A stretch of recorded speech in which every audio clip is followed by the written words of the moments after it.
좋은 상황이어도 돼요. 그렇죠. 왜냐하면 네. 다산도 네. 그 권력의 정점에 있던 그 시기를 나를 잃어버린 시간이었다. 내가 무엇을 보면서 아까 말씀드렸잖아요. 태산을 보려거든 태산을 봐야 하고 사슴을 쫓으려거든 사슴을 봐야 하는데 내가 그 시간 20년에 내 그 잘 나가던 시절은 내가 무엇을 봤는지 알 수 없는 시간이었다. 내가 이 유배지에서 이 강진에서 드디어 그것을 보려고 한다. 라고 하거든요. 그래서 지금이 인생에서 가장 잘 나가는 시기에 계신 분들은 내가 옳게 가고 있는 이는 너희들 스스로가 비통함을 만드는 것이다 라고 이야기를 합니다. 그래서 자기 인생은 자기 자신이 만드는 건데 지금 이렇게 패족이 되었다고 공부도 안 하고 그렇게 놀고 뭐 그러면 안 된다 라고 훈계를 하거든요. 그러니까 자기가 처한 상황에 상관없이 해야 할 일은 해야 하는 거다. 너희들이 어떻게 인생을 살아갈지를 스스로 정해라 라는 의미에서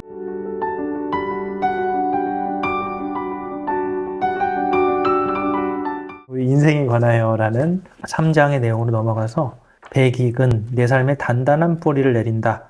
다산은 체면에 얽매이지 말고 당당히 일하며 삶을 지키는 것, 그리고 거칠애가 아닌 이름에 합당한 삶을 사는 것이 인생의 핵심이라고 강조했어요.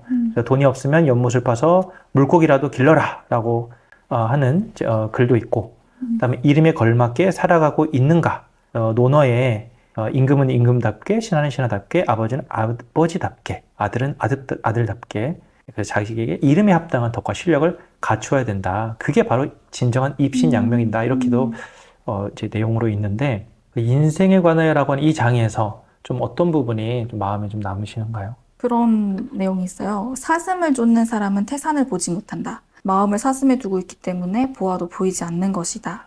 좌선을 하는 사람은 우레소리를 듣지 못한다. 마음이 화두에 있기 때문에 들어도 들리지 않는 것이다. 이런 이야기를 하거든요. 조윤지 작가님도 이야기를 하는데 사람은 자신이 보고 싶은 것만 본다. 그래서 인생을 사는 때도 자기가 어떻게 살아가야 할 것인가를 생각하고 그 지점을 향해서 가는 사람은 그것이 가장 중요하게 보이는 거잖아요. 그래서 그런 질문을 스스로에게 했어요. 나는 지금 뭘 보고 있지? 뭘 보면서 가고 있지? 오, 그런 생각을 하시기도 하는군요. 그렇죠. 아니, 그냥, 예, 되게 훌륭한, 멋있는 생각이다. 그렇죠. 네. 그래서 대부분의 사람은 그냥 이렇게 살아가잖아요. 그냥 삶이 이끄는 대로, 삶이 끌어가는 대로 살아가기 마련인데, 그렇게 되면 사실 자기가 뭘 보고 있는지를 모르잖아요. 네. 근데 내가 지금 어떤 것을 주의해서 보고 있는가를 알고 가는 사람은 그 인생이 좀 다르지 않을까? 라는 생각이 들었거든요. 그럼 묘묘 편집자님은 뭘 보고 계시는 것 같으세요? 저는 지금 좋은 책을 만들고 네. 베스트셀러를 만들어서 좋은 책을 독자님들께 널리 알려야겠다라는 생각을 하면서 그럼 두 가지의 의문점이 생겨요. 베스트셀러가 목적이냐, 아니면 좋은 책을 만드는 게 목적이냐, 이런 고민들. 좋은 책을 베스트셀러로 만들어야죠. 그럼 좋은 책이 먼저긴 하네요. 일단 좋은 책을 만들어야 된다. 그렇죠. 좋은 책을 사람들이 많이 읽을 수 있도록 편집하고 또 뭔가 자신의 역할을 해야 되겠다. 그런 의미에서 이 다산의 문장들은 좀 어떤 것 같으세요? 정말 좋은 책인가요? 다산이 이제 그 권력의 정점에 있을 때가 있다고 했잖아요. 성공을 구가하던 20년의 세월을 다산은 나를 잃어버린 시간이었다. 이렇게 이야기를 하거든요. 그렇게 이제 조선 최고의 실학자로서 어떻게 보면 양반들이 과거를 통과하고 가는 일반적인 루트를 거치지 않고 정조의 사랑을 받아서 존경받는 사람으로서 살아가던 시간이 있었는데 그거를 이제 나 자신을 잃어버렸던 시간이라고 이야기를 하면서 나중에 이제 60의 나이에 자기 묘지명을 직접 쓰거든요. 그래서 자참 묘지명에 자기가 그렇게 이야기를 해요. 한번 이걸 읽어드릴게요. 네. 내 나이 60, 돌아보니 한 갑자를 다시 만난 시간을 견뎠다. 나의 삶은 모두 그르침에 대한 뉘우침으로 보낸 세월이었다. 이제 지난 날을 거두어 정리하고 다시 시작하고자 한다. 이제부터 빈틈없이 나를 닦고 실천하고 내 본분을 돌아보면서 내게 주어진 삶을 다시 나아가고자 한다. 라고 해요. 이 20년의 세월 동안 아마 다산이 자기가 자기 인생에서 가장 중요한 것, 무엇이었는지를 놓치고 살았던 것이 아닐까라는 생각이 들었고요. 그래서 그런 면에서 이 묘지명을 다시 쓰면서 지금까지 삶을 좀 되돌아보고 성찰하면서 내가 정말 해야겠다고 생각했던 그 학자의 길을 걷는단 말이에요. 그러면서 마음을 다잡고. 그러면 예순에서 또 심기일전에서 그때부터 글을 또 계속 많이 쓰나요? 이 예순이라는 거는 마음부터 18년간 유배 생활하고 아마 유배 생활 거의 끝부분이었던 것 같은데 책을 읽으면 대부분 다산의 성찰에 대한 내용이 되게 많이 나와요. 근데 다산같이 훌륭한 사람도 실수하고 잘못을 저지르기도 하고 그런데 그때마다 다산이 했던 질문은 이 일이 부끄러운 일은 아닌가? 이 부분에서 어떤 점을 고칠 수 있을까? 계속 끊임없이 되돌아보는 시간을 갖거든요. 그래서 지금 내가 잘 살아가고 있다고 생각하는 사람도 어쩌면 그 시간이 사실을 알고 보면 이제 나를 잃어버리는 시간일 수도 있잖아요. 그래서 좀 성찰해 볼 수, 되돌아볼 수 있다. 유효의 시간의 그 18년이라는 기간은 그 과거에 내가 뭘 잘못했나를 돌이켜보는 시간이었던 거네요. 그래서 이 책이 좋은 책인가요? 그래서 네. 그러니까 지금 고통 중에 있는 사람은 그건 또 그대로 또 잘 나가고 계신 분들은 또 그 상황 그대로 어떤 상황에 있든지 좀 메시지를 주는 것 같아요. 네. 메시지를 준다. 그 사람이 뭐 어떤 상황에 있든 네. 근데 좋은 상황이면 안 되겠네요. 좋은 상황이어도 돼요. 그렇죠. 왜냐하면 네. 다산도 네. 그 권력의 정점에 있던 그 시기를 나를 잃어버린 시간이었다. 내가 무엇을 보면서 아까 말씀드렸잖아요. 태산을 보려거든 태산을 봐야 하고 사슴을 쫓으려거든 사슴을 봐야 하는데 내가 그 시간 20년에 내가 잘 나가던 시절은 내가 무엇을 봤는지 알 수 없는 시간이었다. 내가 이 유배지에서 이 강진에서 드디어 그것을 보려고 한다. 라고 하거든요. 그래서 지금이 인생에서 가장 잘 나가는 시기에 계신 분들은 내가 옳게 가고 있는 시간인가를 되돌아볼 수 있는 그런 아까 말씀드렸다시피 이제 내가 뭘 보고 있는가 지금 내가 뭘 하려고 하는가에 좀 집중하게 해줬다. 네. 그렇군요. 내가 원래 하려고 했던 게 뭘까? 네. 네. 그래서 생각해 보니까 베스트셀러 좋은 책을 일단 만들어서 그 1단계. 그다음에 이거를 많이 읽히도록 해서 베스트셀러를 만드는 2단계까지를 생각하게 되셨다. 말씀해 주셨고요. 감사합니다. 관계에 관하여 덕불고 진실한 마음으로 사귀고 지혜롭게 대한다. 다산은 관계를 향기에 비유했습니다. 난초의 향기는 멀리 퍼지듯 진실한 마음은 말하지 않아도 전해집니다. 관계에서 중요한 건 화려한 포장이나 말이 아니라 진정성과 꾸준함이라는 겁니다. 진한 채팅자는 주고받는 건 진정한 우정이 아니다. 덕으로 사귄 벗은 쉽게 멀어지지 않는다. 이러면서 친구 간의 우정, 진정한 우정은 무엇일까라는 그런 질문을 던졌어요. 네, 이 부분에 대해서 드는 생각이 있으셨어요? 전 친구에 대한 부분도 좋았지만 아들에 대한 사랑? 이 부분도 좀 좋았거든요. 유배 생활 10년째 되던 해에 아내가 멀리 혼자 있는 다산을 그리워하면서 그 낡은 치마를 보냈어요. 그런데 거기에 이제 아들을 훈계하는 내용을 담아서 이 치마폭에 적어서 다시 보낸단 말이에요. 이 치마폭을 잘라서 만든 서첩을 하피첩이라고 이름을 붙이기도 했는데 거기에 이제 아내에 대한 사랑도 물론 전할 수 있잖아요. 그런데 아들들을 훈계하는 마음을 담아서 글을 쓰면서 어떻게 보면 다산의 사랑 표현 방식인데 다산의 깊은 사랑을 그런 식으로 표현을 했던 것 같아요. 그 부분 한번 조금 읽어주세요. 네.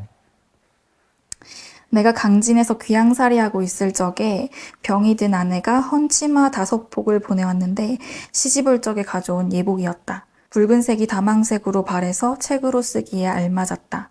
이 치마를 재단하여 조그만 첩을 만들어 손이 가는 대로 두 아들을 훈계하는 글을 썼다. 훗날 이 글을 보고 느끼는 바가 있으리라. 두 어버이의 흔적과 손때를 생각한다면 그리는 마음이 뭉클하고 솟아나지 않을까. 이 책에 두 아들에게 보내는 편지가 굉장히 많이 나와요. 이 꼭지 제목이 비통함을 만든 이는 누구인가예요. 아까 말씀드렸잖아요. 다산이 이제 패족이 되었다고. 그래서 패족이 되었는데 그 학문에 힘쓰지 않는다면 더 가증스럽지 않겠느냐라고 이야기하면서 다른 사람들이 천시하고 세상에서 비루하게 여기는 것도 슬픈데 너희들은 지금 스스로 자신을 천시하고 비루하게 여기고 있으니 이는 너희들 스스로가 비통함을 만드는 것이다 라고 이야기를 합니다. 그래서 자기 인생은 자기 자신이 만드는 건데 지금 이렇게 패족이 되었다고 공부도 안 하고 그렇게 놀고 뭐 그러면 안 된다라고 훈계를 하거든요. 그러니까 자기가 처한 상황에 상관없이 해야 할 일은 해야 하는 거다.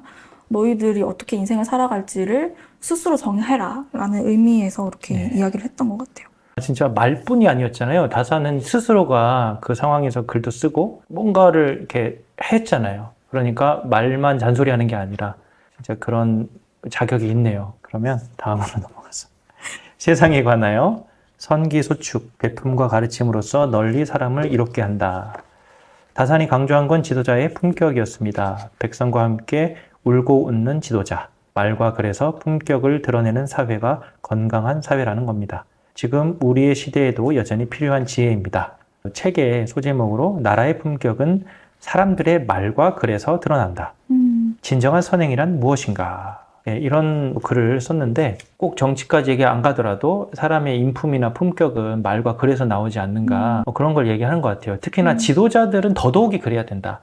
사람들 앞에서 리더니까 그렇게 해야 된다는 생각을 하게 됐는데 연관해서 묘묘 편집자님께서 생각하는 어떤 올바른 지도자상 책을 읽으면서 좀 뭔가 떠오른 게 있었을까요? 다사는 여기서 이제 여민동락을 얘기하거든요. 이 백성들이랑 같이 함께하고 함께 울고 웃고 그들의 삶을 나누고 이런 이야기를 하는데 거기에 연장선상인 것 같아요. 회사 안에서도 또 여민동락하고 그런 같이 어울리고 네, 네. 그들의 좀 처지를 알고 이렇게 해야지 이렇게 본인의 권력과 그 위치만을 생각하는 건 안 된다. 네. 근데 여기서 말하는 게 말과 글에서 그 사람의 품격이 드러난다고 하잖아요. 우리가 어떤 말을 하고 어떤 글을 쓰고 그 안에 자기 생각이 담겨 있기 마련이니까 그 품격 있는 사람들이 모여서 그 나라의 품격을 만든다 이런 이야기를 하고 싶었던 것 같거든요. 근데 그게 지금에서도 이런 이야기들을 하는데 그거를 정조시대에도 똑같이 고민을 했었구나 그런 생각이 들었죠. 그래서 다산이 이렇게 이야기를 해요. 글의 품격이 단정하고 우아하지 못하기는 우리나라 같은 곳이 없고 문체가 날로 쓰러져 가기로는 요즘 같은 때가 없습니다. 저희 그런 이야기 많이 하잖아요. 요즘 애들이 무슨 말을 하는지 모르겠다. 너무 막 말을 함부로 쓴다. 그렇게 이야기를 하는데 그게 정조와 다산에게도 고민거리였구나. 이 책은 그럼 그런 어른의 품격 또는 리더의 품격 괜찮은 어른이 되기 위해서 좀 도움이 될 수 있는 책일 것 같으세요? 네, 그럼요. 왜냐하면 정조랑의 일화가 담겨 있고 이제 정조도 좀 신기한 게 이 다산한테 계속 물어봐요. 자기 고민을 왕으로서의 고민을 다산한테 이야기를 하거든요. 거기에 대해서 다산이 막 이렇게 이야기를 한단 말이에요. 그래서 힌트를 얻기도 하고 그런 부분들이 좀 도움이 되지 않을까. 그렇군요. 내가 어떤 어른이 되고 싶은가? 어떻게 무너지지 않고 단단히 서 있을 수 있는가를 가르쳐주는 책이라고 했는데 어떠세요? 이 마무리하는 입장에서 이 책에 대한 이제 또는 다산 또는 조윤재 작가에 대한 어떤 생각들을 나눠주시면 좋겠습니다. 지금 실제로 작가님의 아내분께서 병환 중에 계세요. 그래서 많이 심적으로 좀 힘드신 와중에 있는데 이 다산의 문장들을 집필을 하시면서 스스로 마음을 다잡고 고통스러울 수 있는 시간인데도 잘 이겨내면서 이 책을 완성했다라고 이야기를 해주셨거든요. 그래서 그런 부분들이 좀 전 느껴졌어요. 그렇게 이 책을 집필하시는 동안에 다산의 그 문장들을 자기만의 언어로 이렇게 풀어서 통찰을 담아서 글을 정리하면서 이렇게 생각도 정리를 하시고 그 마음도 많이 평안해지셨구나 그런 생각이 좀 들었거든요. 사람마다 다 그런 시기가 있을 것 같아요. 고난의 시기가. 관건은 그 고난의 시기는 누구에게나 있는데 그걸 어떻게 이겨내느냐라는 부분이네요. 그렇죠. 그거를 좀 더